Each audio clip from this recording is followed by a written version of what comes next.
ഈ ക്വസ്റ്റ്യൻ പ്രകാരം നമുക്ക് കണ്ടുപിടിക്കേണ്ടത് മാക്സിമം ഹൈറ്റാണ്. ഓക്കെ, നിങ്ങളൊന്ന് ശ്രദ്ധിക്കുക. ഇതാണ് ഗ്രൗണ്ട്.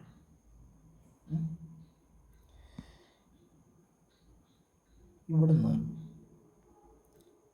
ഞാൻ യു എന്ന വെലോസിറ്റിയിൽ ഒരു ബോളിനെ മുകളിലേക്ക് പ്രൊജക്റ്റ് ചെയ്യണം. ഈ ബോളിനെ എത്തിച്ചേരാൻ സാധിക്കുന്ന മാക്സിമം ഹൈറ്റ് എന്ന് പറയുന്നത് ഈ കാണുന്നതാണ്. ഈ മാക്സിമം ഹൈറ്റിനെ ഞാൻ എച്ച് മാക്സ് എന്ന് എഴുതുന്നു. ഓക്കെ, അല്ലെങ്കിൽ ഈ പോയിൻ്റ് ഓഫ് പ്രൊജക്ഷനെ എ എന്ന് എഴുതുന്നു, ഈ മാക്സിമം ഹൈറ്റ് ബി എന്ന് എഴുതുന്നു.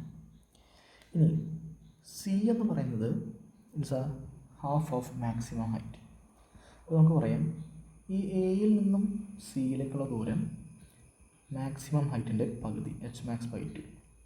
അതുപോലെ സിയിൽ നിന്നും ബിയിലേക്കുള്ള ദൂരം അതും മാക്സിമം ഹൈറ്റിൻ്റെ പകുതി, എച്ച് മാക്സ് ബൈ 2. ഇനി സിയിലെത്തുമ്പോൾ ഇവിടുത്തെ വെലോസിറ്റി എന്ന് പറയുന്നത് അത് 20 m/s ആണ്. അങ്ങനെയെങ്കിൽ എച്ച് മാക്സ്, ഈ ബോൾ എത്തിച്ചേരാൻ സാധിക്കുന്ന മാക്സിമം ഹൈറ്റ് എച്ച് മാക്സ് ഇത് എത്രയാണെന്നുള്ളത് കണ്ടുപിടിക്കണം. അതാണ് നമ്മുടെ ചോദ്യം.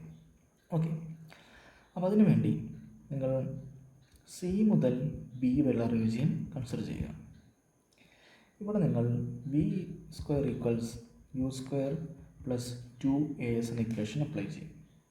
ബി എന്ന് പറഞ്ഞാൽ ഫൈനൽ വെലോസിറ്റി അറ്റ് ബി എന്ന് പറഞ്ഞാൽ മാക്സിമം ഹൈറ്റാണ്. അപ്പോൾ ഫൈനൽ വെലോസിറ്റി 0 വരും. ഇനി യു എന്ന് പറഞ്ഞാൽ initial velocity, that is velocity at c എന്നല്ല സ്റ്റാർട്ട് ചെയ്യുന്നത്, അത് 20. ഇനി എ എന്ന് പറഞ്ഞാൽ acceleration due to gravity, free fall ആണ്, അല്ലെങ്കിൽ മോഷൻ ഡ്യൂ ഗ്രാവിറ്റി ആണ്. ജി ആക്ടിന് താഴേക്കായ കാരണം -g. എസ് എന്ന് പറഞ്ഞാൽ സി മുതൽ ബി വരെയുള്ള ദൂരം, അത് മാക്സിമം ഹൈറ്റിൻ്റെ പകുതി.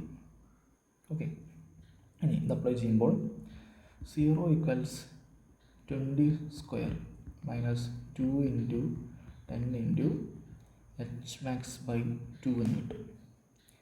It is -400 = -10 times h max. ഇതിൽ നിന്നും എച്ച് മാക്സിൻ്റെ വാല്യൂ നമുക്ക് 40 എന്ന് കിട്ടും. 40 മീറ്റർ.